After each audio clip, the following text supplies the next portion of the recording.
की हा एखादा पेपर जो आहे ना, जो तुम्हाला वाटते की हा रद्दीत जर दिला तर 1 रुपया पण नाही भेटणार, पण तो तुम्हाला कदाचित करोडपती बनवू शकतो.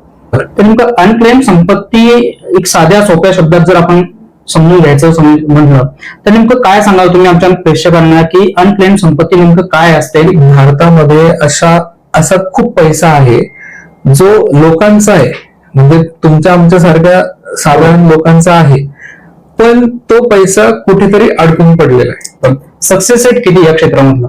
बँक कधीही तुमचे पैसे घ्या म्हणून तुमच्याकडे येत नाही. बरोबर. तुमचं लोन असेल तर हप्ता मागायला ते 10 वेळा फोन करतील, घरी येतील.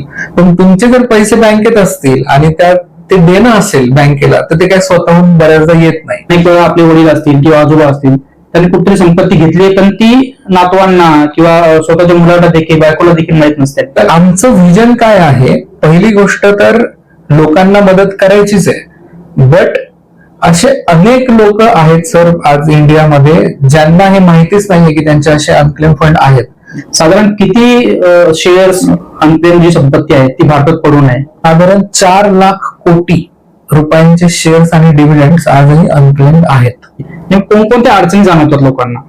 नक्की तुमचा प्रॉब्लेम काय आहे आणि त्यासाठी मला त्या 15 पैकी कोणती प्रोसेस करावी लागणार आहे हे लोकांना लवकर समजत नाही. बरोबर. दुसरी गोष्ट, गव्हर्नमेंटने ह्या प्रोसेसला खूप स्ट्रिक्ट ठेवलेलं आहे आणि ते ठेवायलाच पाहिजे, कारण की यामध्ये फ्रॉड पण होऊ शकतात. असा एखादा अनुभव जो खूप इमोशनली तुम्हाला अटॅच झाला? जे काम करून दिलंय आम्ही ते झालंय, पण त्याचा इम्पॅक्ट त्यांच्या लाईफवर कसा झाला तो त्यांनी ते जेव्हा सांगितलं तेव्हा आम्हाला ते खूप असं हिट झालं. ते नेमकं प्रमाण का वाढतंय अदावी संपत्तीचं? नॉमिनी लावणं हे आत्ता कुठे गव्हर्नमेंटने सगळ्या ठिकाणी मॅन्डेटरी केलेलं आहे. कुठेतरी फसवणूक होऊ नये किंवा धोका होऊ नये, तर अशांसाठी काय तुमचं आव्हान असेल? फायनान्स डोमेन आहे म्हटल्यावर सर फ्रॉडची शक्यता असतेच, नाकारता येत नाही, ती 100% असते. याच्यामध्ये फ्रॉड हा तुमचे शेअर्स कोणी चोरून घेईल किंवा तुमचे फंड कोणी चोरून स्वतःच्या नावावर करेल, हा फ्रॉड नाही होणार यामध्ये. कारण की गव्हर्नमेंटने खूप छान प्रोसेसेस, खूप छान सगळ्या कंप्लायन्स ठेवलेल्या आहेत, तिथे काही तो इश्यू येणार नाही. सेबी किंवा सरकारने या संदर्भात कोणती पावले उचलली आहेत? काय सेबीने एक रूल लावलाय की आयईपीएफ ला तुम्ही ट्रान्सफर करा.